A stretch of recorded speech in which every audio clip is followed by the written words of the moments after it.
नाम है फैटा फैटी। लोग अपने फैट को असरदार बनाने के लिए नुकीली अंगूठियां पहनते हैं या घोड़े की टाने के दावे के साथ बिहार में आए थे। इसलिए अगर किसी के जवाब में बेफिक्री है तो अनंत सिंह के जवाब में है। वे विजयी भाव से कुछ भी बोल रहे हैं। उन्हें पता है मोदी शाह मीडिया के नेता हैं, मोकामा के नेता तो अनंत सिंह हैं। बिहार अलग ही यात्रा पर। नमस्कार, मैं रवीश कुमार। बिहार से आने वाली खबरों से अगर आप कोई सेंस बनाना चाहते हैं तो इसका मतलब है आप लाइफ में नॉनसेंस बहुत पसंद करते हैं। इस आदमी ने अपना हाथ कपार पर रख लिया है और लंबे समय के लिए अपनी आंखों को बंद कर सब कुछ नियति पर छोड़ दिया है। जैसे ट्रेन जहां जाना चाहती है पहुंचा देगी, वहीं उतर जाएंगे। बिहार का चुनाव है, किसी को पता नहीं कहां जा रहे हैं और क्यों जा रहे हैं। अभी तक पार्टी के भीतर कार्यकर्ताओं के आपस में भिड़ने की खबरें आ रही थीं, लेकिन अब एक पार्टी के कार्यकर्ता दूसरी पार्टी के कार्यकर्ताओं से भी भिड़ने लगे हैं। यानी भिड़ने का विस्तार हुआ है। पहले घर में भिड़ो, फिर बाहर वाले से भिड़ो। इससे संबंधित कई वीडियो हमने ट्विटर, फेसबुक और व्हाट्सएप में देखे हैं। 2-4 लोग फैट चला रहे होते हैं और एक आदमी घिरा हुआ होता है। वो भाग रहा होता है तो कोई कॉलर पकड़कर खींच रहा होता है। इसी तरह के दृश्य आम नजर आते हैं। मुक्का मुक्की को फैटा फैटी कहते हैं और यह एक कला है बिहार में। कम समय में कम जगह में किसी को घेर कर मारने की कला का नाम है फैटा फैटी। लोग अपने फैट को असरदार बनाने के लिए नुकीली अंगूठियां पहनते हैं या घोड़े की नाल वाली अंगूठी से भी काम चला लेते हैं। लेकिन कई वीडियो में मैंने देखा कि कोई अंगूठी नहीं है। इससे प्रतीत हुआ कि फैटा फैटी करने वाला बेरोजगार है और कुंवारा भी। अगर छेका हो गया होता तो उसके फैट में अंगूठी तो होती ही। नुकीली अंगूठी वाले फैट से थूथना बचा लेना भी एक आर्ट है। वीडियो में हमने देखा कि फैट मारने वाला और फैट खाने वाला दोनों ही फुर्तीला है। ना तो कोई आसानी से मार पा रहा है, ना कोई पकड़ में आ रहा है। हो सकता है कि फैटा फैटी करने वाले अपने लिए समय निकालते हों और जिम जाते होंगे, लेकिन ऐसे वीडियो से कोई सेंस नहीं बनता। मुझे मालूम है आपको नॉनसेंस पसंद है। बस ट्विटर पर कोई कुछ भी लिख देता है कि फला समर्थकों ने फला के समर्थकों को पीट दिया, तो हम क्या करें? क्या हमें किसी को बचाना चाहिए था? जो लोग घटनास्थल पर होते हैं वो भी बचाने का प्रयास करते हुए वीडियो में नजर नहीं आते। हमने बहुत सारे वीडियो देखे, इन वीडियो में कोई तीसरा पक्ष नजर नहीं आया। 2 ही पक्ष होता है, दोनों एक दूसरे से भिड़ा हुआ होता है। वीडियो के बाद मारने वाले का क्या हुआ और मार खाने वाला कहां भर्ती हुआ पता नहीं चल पाता। इस तरह के वीडियो कटी पतंग की तरह हो गए हैं।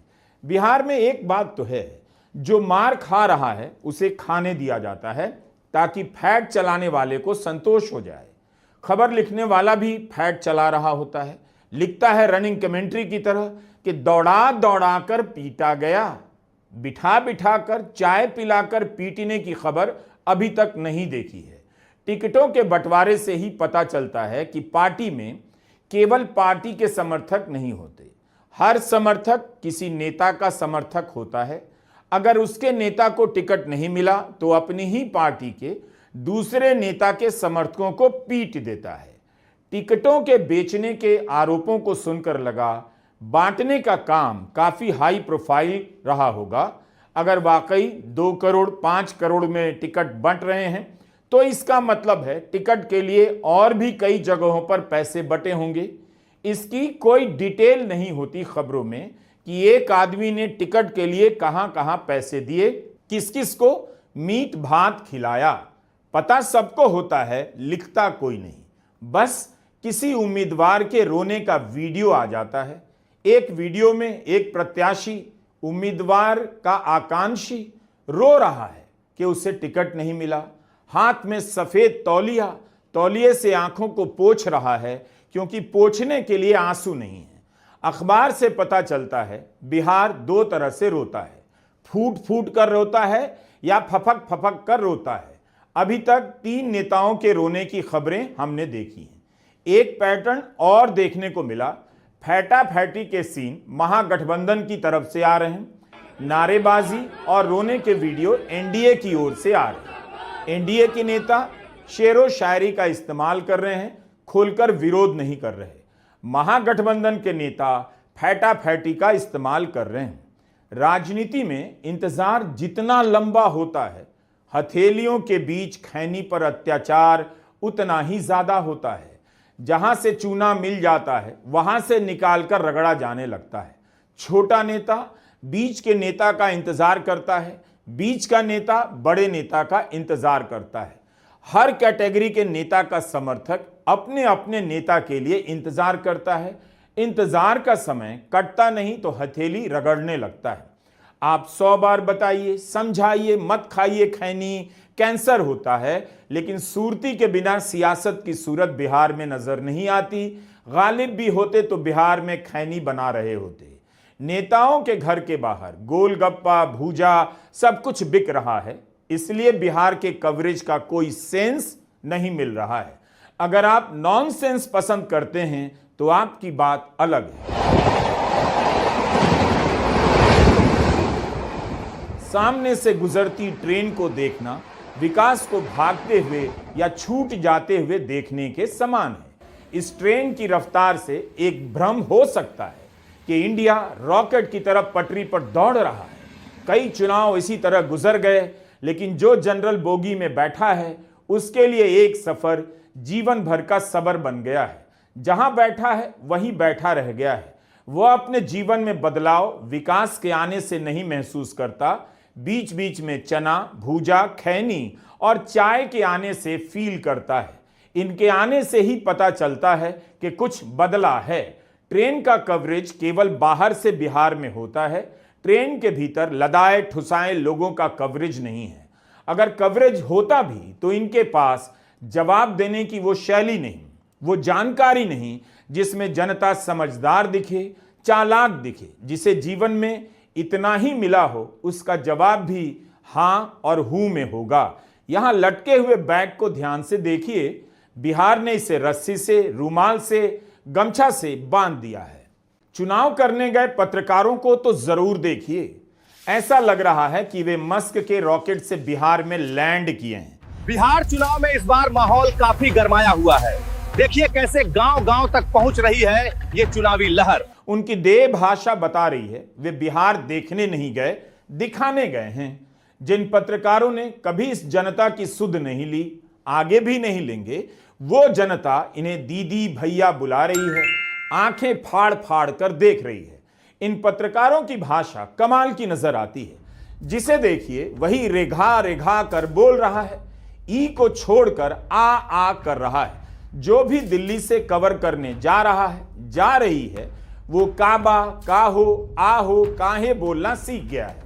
हिंदी में लगता है ई की सप्लाई कम हो गई है और आ की मात्रा लगा लगाकर हिंदी को बिहार में हिंदा बना दिया गया है। बिहार की गिनती हिंदी प्रदेश में होती है, लेकिन यहां के चुनावी कवरेज में हिंदी कभी मगही में, कभी मैथिली में, तो कभी भोजपुरी या अंगिका में अंग्रेजी की तरह भटकी हुई नजर आती है। चुनावी कवरेज की भाषा से लगा बिहार में हिंदी विदेशी भाषा की तरह ट्रैवल कर रही है।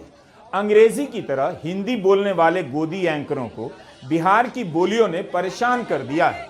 हिंदी का हाल हर दल से होते हुए आए उस उम्मीदवार की तरह है जिसने टिकट न मिलने पर अपना दल बना लिया है। बिहार के चुनावी कवरेज में भाषा के साथ जो दुर्घटना हो रही है उसका इलाज किसी के पास नहीं। भाषा का हाल सोशल मीडिया में फैटा फैटी के वायरल वीडियो जैसा हो गया है। इस बीच किशनगंज से एक वीडियो आया, लोग बिरयानी लूट रहे हैं। यहां तो उम्मीदवार ने बिरयानी का ही ऐलान कर दिया था, लेकिन कितनी जगहों पर मीट, मटन, बिरयानी का इंतजाम हो रहा है आप कल्पना नहीं कर सकते। ना चुनाव आयोग के खर्चे में इसका अंदाजा मिलेगा। दिल्ली वाले रिपोर्टर के पास एक काला चश्मा जरूर होता है, इतना तो नजर आता है, बल्कि काला चश्मा से पता चलता है दिल्ली से आया है। 5 साल तक जो रिपोर्टर काम देखता है बिहार में, वो इन दिनों दिल्ली से आए इन रिपोर्टरों का काम देख रहा है। उसका काम रह गया है रूट बनाना, होटल बुक करना, गांव का पता लगाना, किस गांव में किस जाति के लोग रहते हैं, ताकि दिल्ली वाला रिपोर्टर या दिल्ली वाली रिपोर्टर चच्चा का हो, बच्चा का हो, पूछ सके। वोटर रिपोर्टर का रिश्तेदार बनने लग जाता है। कोई चच्चा पुकार रहा है, कोई चच्ची बुला रहा है। रिपोर्टर जैसे ही गांव में जाता है खिल जाता है। हरियाली देखकर लगता है यहां सांस ले सकते हैं। दिल्ली में ग्रीन फटाके फोड़ते हैं।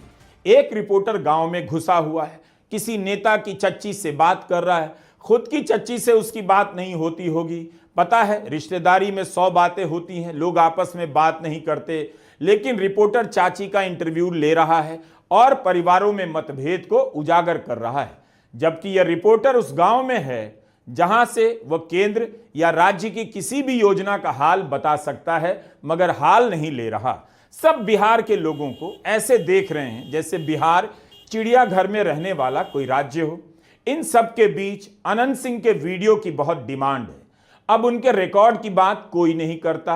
अनंत सिंह बिहार के कवरेज में हंसी के फव्वारे बन गए हैं। उनकी गाड़ी जहां भी रुकती है, प्रेस उनकी खिड़की पर आ टिकता है, कुछ भी पूछ देता है और अनंत सिंह भी कुछ भी बोल देते हैं। अनंत सिंह के जवाब का किसी भी भाषाविद को अध्ययन करना चाहिए। सब कुछ अंग्रेजी के फार्स जैसा हो चुका है। वे अकेले नेता हैं जो किसी सवाल से परेशान नहीं। उन्हें देखकर लगता है प्रधानमंत्री नरेंद्र मोदी बेकार ही 11 साल से प्रेस के सामने आने से घबरा रहे हैं। अगर प्रधानमंत्री मोदी अनंत सिंह को अपना गुरु बना लें तो दिन में 300 बार प्रेस कॉन्फ्रेंस करने लग जाएंगे। अनंत सिंह को पता है कि उनके क्षेत्र में मतदान लोकतंत्र के बड़े बड़े सवालों से, चिंताओं से तय नहीं होता। वे हमेशा निश्चिंत नजर आते हैं, जीत या हार के सवालों से ऊपर नजर आते हैं। उनकी स्वीकार्यता मीडिया में बता रही है कि मीडिया के लिए अब अनंत सिंह बाहुबली नहीं बल्कि बिहार के सबसे बड़े व्यंग्यकार हैं। इन नेताओं ने भी मीडिया को ठीक से समझ लिया है, जान गए हैं यह प्रेस नहीं। प्रेस होता तो उनके किए गए काम के बारे में पीछे से पता कर रहा होता, वो कैसे चुनाव लड़ते हैं, उनके कौन लोग हैं जो चुनाव लड़ा रहे हैं, इसके बारे में लिख रहा होता। लेकिन वहां तक जाने की हिम्मत किसी में नहीं। इसलिए सब अनंत सिंह की कार की खिड़की पर आते हैं और अनंत सिंह भी निराश नहीं करते। वे तमाम दौर को निपटाकर उसी नीतीश कुमार के साथ खड़े हैं जो अनंत सिंह जैसे नेताओं को मिटाने के दावे के साथ बिहार में आए थे। इसलिए अगर किसी के जवाब में बेफिक्री है तो अनंत सिंह के जवाब में है। वे विजयी भाव से कुछ भी बोल रहे हैं। उन्हें पता है मोदी शाह मीडिया के नेता हैं, मोकामा के नेता तो अनंत सिंह हैं। बिहार अलग ही यात्रा पर निकला हुआ राज्य है। उसकी ट्रेन तेज चले या धीमी चले, बस बैठने की जगह मिल जाए और बैग लटकाने के लिए खूंटी काफी है। इतना ही चाहिए बिहार को, क्योंकि इतना ही दिया जाता है बिहार को। बस महीने भर की बात है। जो तय हो चुका है वही होगा, जो होता रहा है वही होगा। बिहार की स्थिति उस स्थिति का नाम है जो हर परिस्थिति में स्थिति बनी रहती है। बिहार में स्थिति बदलती है ना परिस्थिति बदलती है। बिहार में कुछ भी हो, लोगों के बोलने का अंदाज शानदार होता है। किसी भी पत्रकार की लोगों से बातचीत सुनिए, ऐसा लगेगा